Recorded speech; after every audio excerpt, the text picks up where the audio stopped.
Hi, I'm John Paul and a really warm welcome back to my YouTube channel. Wanted to talk today about expectations of therapy. So what we might have expected coming into therapy and what it might actually then be like. The reason for this is that often if we have expectations of something which might be quite narrowly defined, completely understandable, but might be quite narrowly defined, then we might get into it and think it's not working or that we're doing something that we shouldn't and might therefore, I suppose, be more conflicted about it than we could be or might end prematurely. So I think it's important to look at our expectations. This is based on the fact that I put a slide up on Instagram and I'm going to put a link to that slide below this video so you can have a look at it.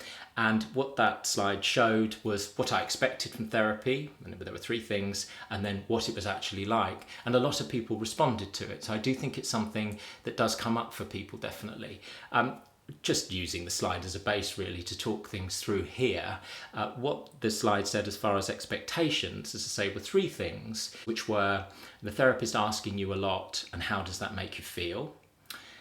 And then big breakthroughs and lots of crying. If taking those in turn, a therapist asking you and how does that make you feel? You know, there are very good reasons why therapists are often drawing people's attention to what they feel.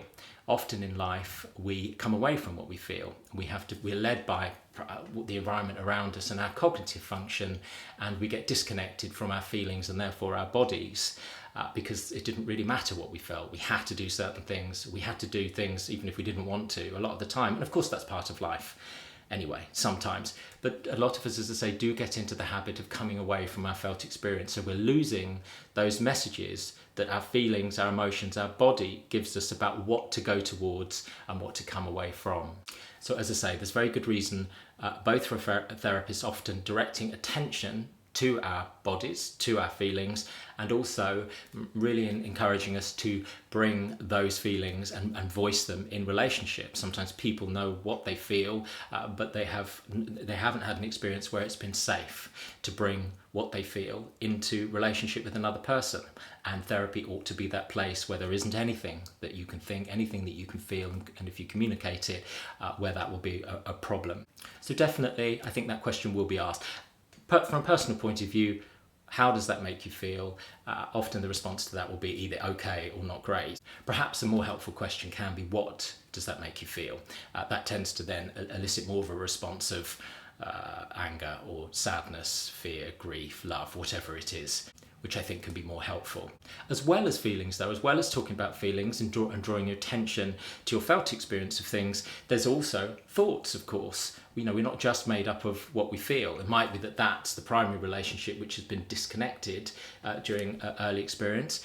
For some people, you know, focusing on their thoughts is very important. You know, looking at ourselves holistically. So there's also looking at what we do with our bodies and what we can do with our bodies, how we can help our bodies to feel good in a way that's going to help our emotions, that's going to help us to feel safe, that a safe body will calm thoughts. So thoughts, feelings, body's important. Of course, behaviours. You know, what are we actually doing on a day-to-day basis? What media do we consume? Physical movement, exercise, sleep, the water we drink, how much. All those things, those kind of habits, behavioural habits, are also very important and can be looked at within therapy.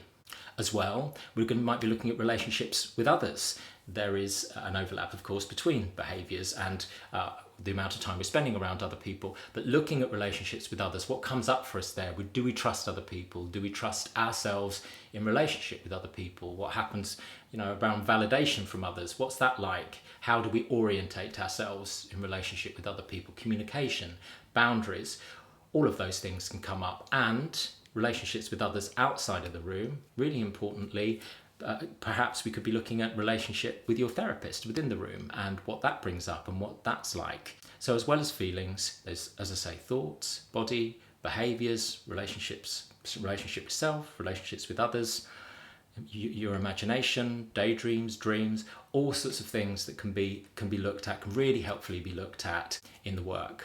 Then moving on to big breakthroughs, and of course, big breakthroughs are going to be part of therapy potentially at times. They are the thing that often gets dramatised in when therapy is depicted in the media and on television and in films. What we might see is a therapist saying something which shifts somebody's perspective of themselves and the world in an important way. And of course that does happen sometimes.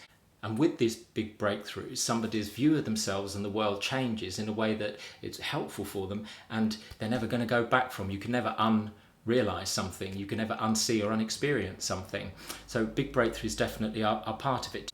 Two things to say there. It's probably not going to be one breakthrough after another with people. And secondly, breakthroughs can come in different ways for people, rather than necessarily just something that the therapist said that results in a realization with a client. If you're looking at the first one of those, which is one breakthrough after another, this is potentially a long-term open-ended therapeutic relationship. There might be periods where there is slow progress with people, and somebody might be frustrated at the lack of progress, and then there's a leap forward. So you might have repeated patterns.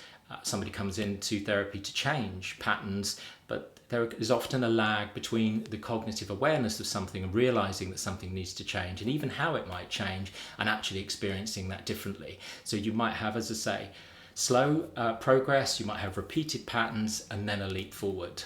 And then if you're looking at what those breakthroughs are, the example I described might be shown on TV as a therapist saying something and an aha moment or an epiphany moment for a client as a result of that. Breakthroughs can happen in all sorts of different ways for people. For some people it is the cognitive awareness or realization of something that comes from a therapist. For other people it's something that they realize themselves, or an awareness that they come to within that therapeutic relationship. The therapeutic relationship, they felt safe enough to say something, which means that they realize something themselves. So that can often be a breakthrough.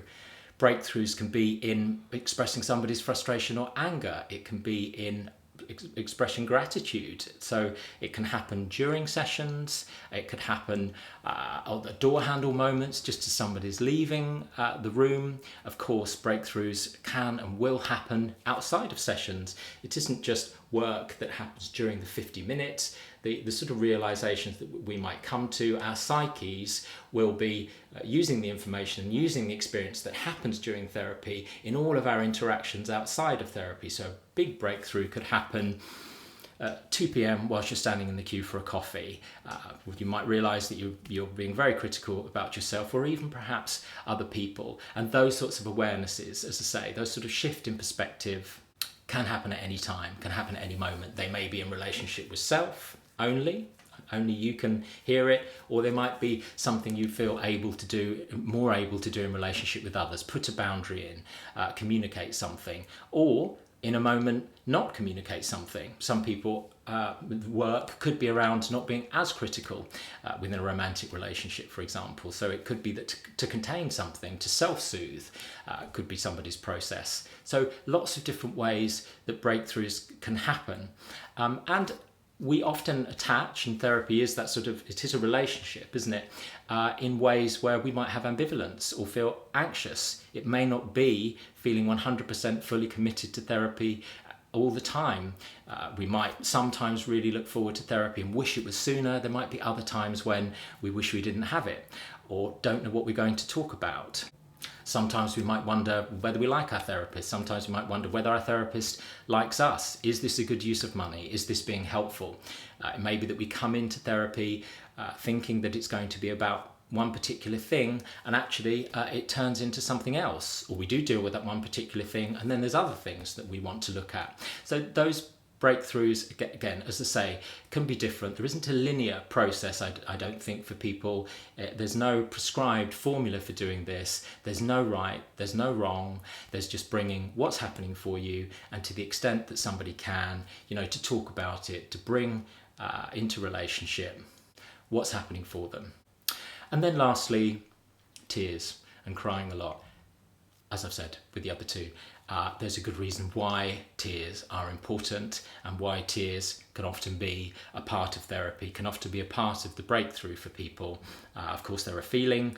So again, that goes back to moving our attention to our feelings and making sure that there isn't any feeling that we can't express, or that we feel unsafe expressing. And a feeling that people will often feel unsafe expressing because of conditioning growing up, because of the environment they grew up in, is sadness. It is associated with perhaps weakness. People will turn against it, like they may do other types of feelings feelings as well, like they may do all feeling, love, sadness, fear. Tears can therefore be really important in therapy, expressing our sadness in that way, expressing grief, self-sorrow, sorrow for others, empathy for self, empathy for others.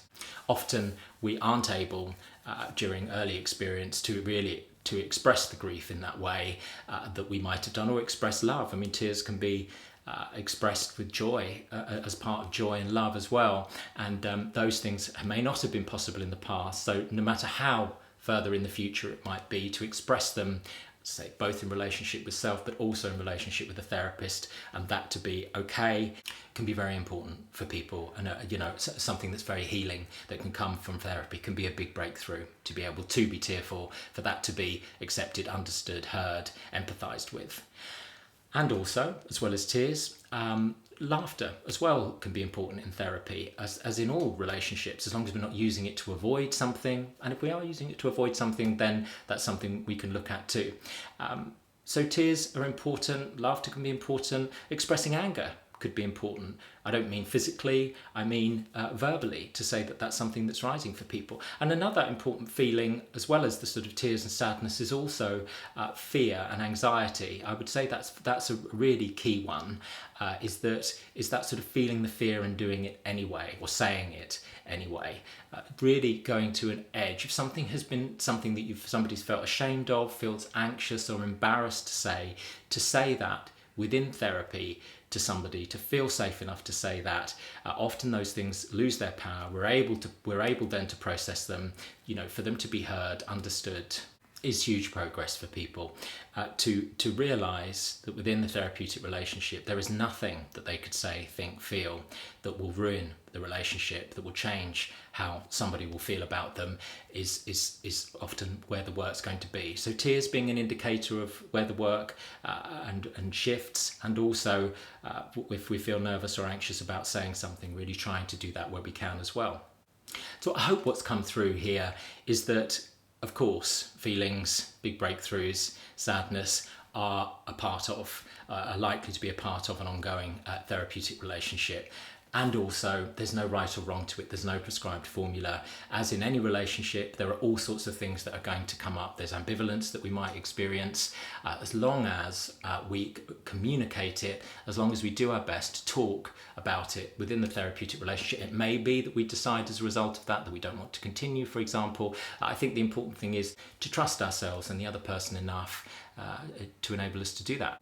So that's just some ideas around it, as I say, around expectations, what it might be like. I would love to hear what your expectations might have been. If you're going into therapy, what your expectations are. If you've been in therapy a while, what were your expectations and what's actually happened. If you're a therapist, I'd love to hear your views. Please do therefore feel free to comment below. If you found the video helpful, please give it a like. As ever, if you want to subscribe to the channel, please do that as well. Of course, if there's anything in the video you want to discuss or talk about therapy or what it might be like, please also do feel free to get in touch via my website. So thank you for watching. I hope it's been helpful. Do take care, and I'll see you again soon.